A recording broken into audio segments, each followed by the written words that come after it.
Welcome back. So Professor Haas says that the disbandment of the police task team investigating political killings is long overdue.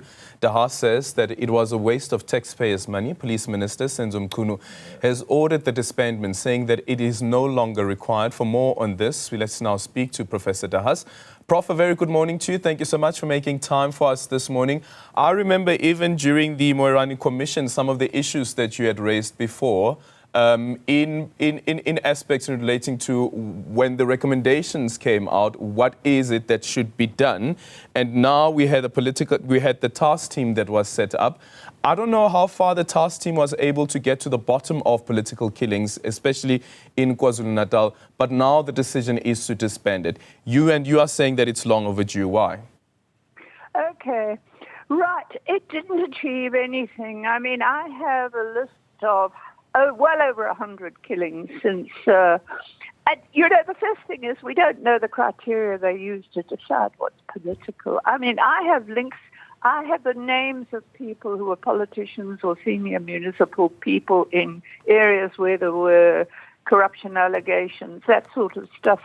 Now, until a case gets to court, you don't actually ascertain finally what the motive is. You can say, look, it's probably political because there was a tension over who became a councillor or this or that or the other. But the point is, until the evidence is given in court, and it can be quite surprising, actually. I mean, there was a councillor killed up in, and this was one of the very few convictions the task team got, and they only got it because they had a very good Hawks detective who got 6 life sentences, and he was shunted out because they didn't want good detectives, basically, because the guy was an ANC hitman. But up until it got to court, you would have said, okay, he was killed by the IFP because he changed sides from the IFP to the ANC. But no, he was killed by the ANC. It was an internal ANC thing because somebody else didn't want him there because he took their position. So you see how complicated it is. Now, that's the first thing. They say they have successes, but I have yet to see a list of successes that is anywhere near the names that are on my list. And, you know, there's been a complete lack of transparency. But this is the important thing. And there's cases that were under investigation when they took over involving senior politicians which have disappeared off the radar. But the point is that some of the cases that they took over were already well underway by a provincial task team. I mean, if you remember the carnage in Cleveland, the guys who got the convictions there were the provincial team. And the same goes for a number of other convictions. They weren't the task team, they were the provincial team. So why do you need a task team when there are other credible detectives that were doing their work properly? Could it be also that perhaps maybe KwaZulu-Natal has experienced a lot of political killings, and that's the reason why you'd need something like this? And then remember that there were incidents that were taking place in Mpumalanga as well. But then also to this point around the minister's decision, it does not necessarily mean that political killings don't exist. No, we're not denying that they exist. I'm saying that until, you know, the motives, the political killings have devolved. Even I think some of this came out at the Moerane Commission itself, that, you know, that it's about interpersonal struggles about who gets to be in politics, but it's often about who gets the tenders. Let me give you an example of a conspicuous cover-up by the political killings team. In 2012, the speaker down at Margate, ANC speaker, Wandile Mkhize, was shot dead. Right. Now, our information at the time was that it was about his standing against corruption, like Sindisa Magaka, and that there was a tenderpreneur who was wanting a tender, and he was standing against him, and he got killed. Right. It was the same thing with Sindisa Magaka, because that case was initially, the arrests were made by the provincial people. But the task team, since the task team took over, it's just gone nowhere except names. Okay, so Mkhize was killed. But what happened, there was an internal ANC investigation. And the guy that got the information came to the same conclusions that I'm saying me and people I work with in that area with information, had come to. He reported it involved a man. It was about tenders, basically, and the tenderpreneur was very close to a very senior political person in this province. Right, so this man is called a Mzindli. He's a law enforcement officer himself. He hands the information to the Hawks in Margate. And then after that, the task team starts persecuting him. Eventually, they bring false charges against him, fairly minor charges. I mean, when I say fairly minor, they weren't murder charges or anything like that. They were, well, you've got a gun you shouldn't have. Well, he said it's my deceased brothers. And then they manufactured, I think, something on corruption or fraud against him. He's been in prison for 4 years without bail. And they tried to poison him in prison. But they still haven't solved the case of what happened when, as I said, he got the information that we already had independently. Now, that's a political killings team.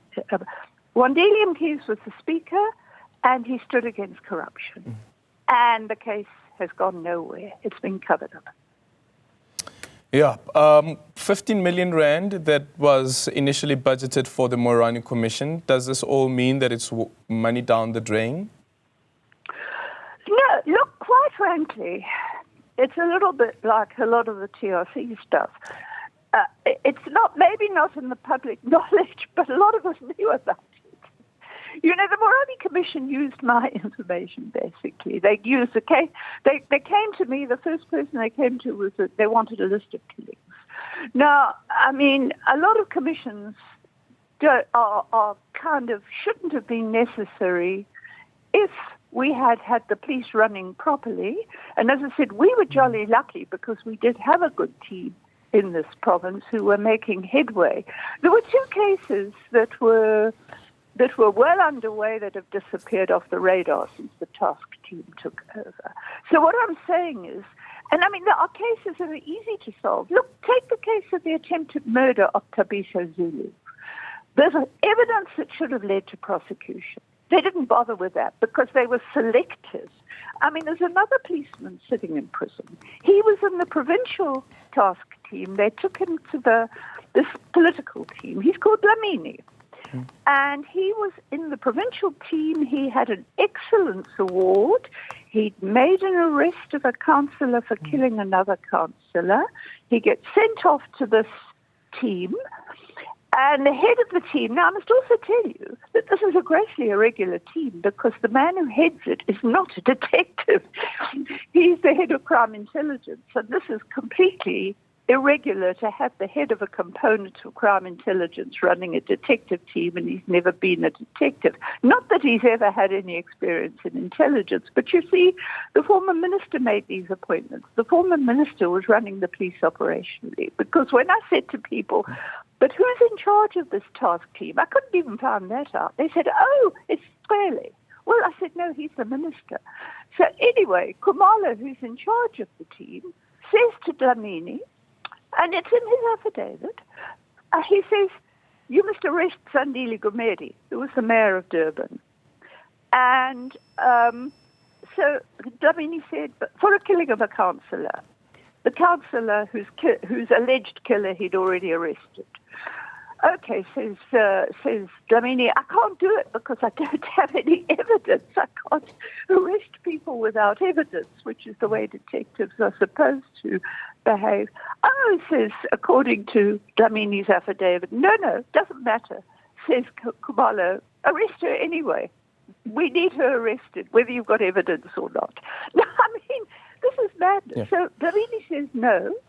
He gets false charges brought against him, also minor charges, and you can follow up with Mr. Adams, who's on the police portfolio committee, who's taken a specific interest in this case and has been to see Dlamini in prison. Dlamini's been in prison for 4 years without bail for fairly minor charges.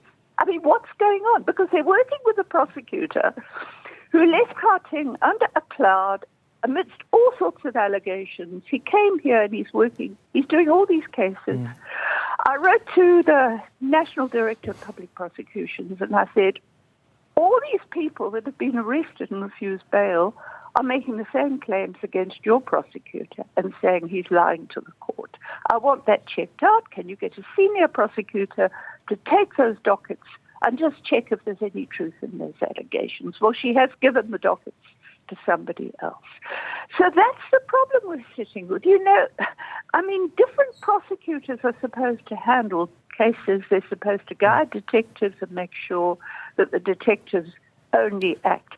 I must tell you this, though, this is beyond the pale, actually. There were two policemen patrolling in Umkomaas, which is south of Durban, a couple of years ago or more. They stopped a vehicle which was behaving suspiciously. They found two AK-47s and men who appeared to be hyped up to go and kill someone. They make arrests. They book the AK-47s and they're going to get an excellence award. Instead of that, Khumalo rocks up with his team members and arrests them on charges that have absolutely no substance because they couldn't have committed the crimes at the time. They've been in prison for 2 years. They are not called to court, which was the normal thing. They're not called to court when the hitmen appear in court.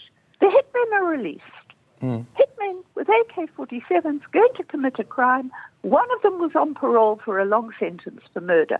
Now, if that isn't defeating the ends of justice by this team, I don't know what is. Okay. Prof, in conclusion, next year we're heading into local government elections and the cycle of the local government elections once again, which means there's going to be fierce contestation, intra-party violence that also plays out, that leads to the so-called political killings. What would your advice be then from an authority's perspective, what they need to do to prevent the political killings that we've seen, especially with the lead up to the local government elections? Well, the first thing you do with it is what you do with all this crime. You do something about crime intelligence. I don't know. I mean, crime intelligence is in a complete state of shambles at the moment. There are appointments being made willy-nilly. I mean, you must remember Khumalo is in charge of crime intelligence. He's got a sidekick who's accused of defeating the ends of justice, who's got no experience at all. He's handling the Secret Service fund. They're making appointments of people without any experience, making them brigadiers. They're doing all sorts of weird things. They're getting rid of good people. I have crime intelligence people coming to me complaining that they can't pay their informants because they don't know where the money's gone. Now, you start, and I think this is what also, if I remember rightly, is in the minister's letter, to put a block on crime intelligence appointments until there's some sort of review. Look, you know, if you want to stop crime, whether it's against the killings of councillors or somebody killing a business partner, because you must also remember some of these councillors are running businesses. They're not killed because they're councillors. They're killed because there's a conflict over a tender or taxis. Taxis is another thing, of course. Some of them are taxi operators, including police. Now, and politicians. So there can be conflict about that, not necessarily about the politics. So you start with cleaning up crime intelligence and also making sure you've got good teams of detectives and good prosecutors to work with them if a crime happens. Because these crimes keep happening because there's a culture of impunity. As I said to you, I've got several dozen names since 2016, let alone before that. And there's hardly any convictions. And it's the same with all this crime. You know, we've got a very low murder conviction rate. And if you can get away with killing people and using hitmen, that's the other thing you see. You need to identify the hitmen, and we know where the hitmen are. Yeah, with the sold Inkabis. The so-called Inkabis, yeah? Yeah. No, but I mean, the point is, the other problem is the government should be doing something about regulating the taxi industry. And the security industry is also badly regulated. So a lot of guns coming from taxi taxi security companies that aren't even properly registered with FIRA. So there's a heck of a lot that could be done to stop these killings. I mean, political killings are just a variation on a theme. We've got to get serious about every single murder.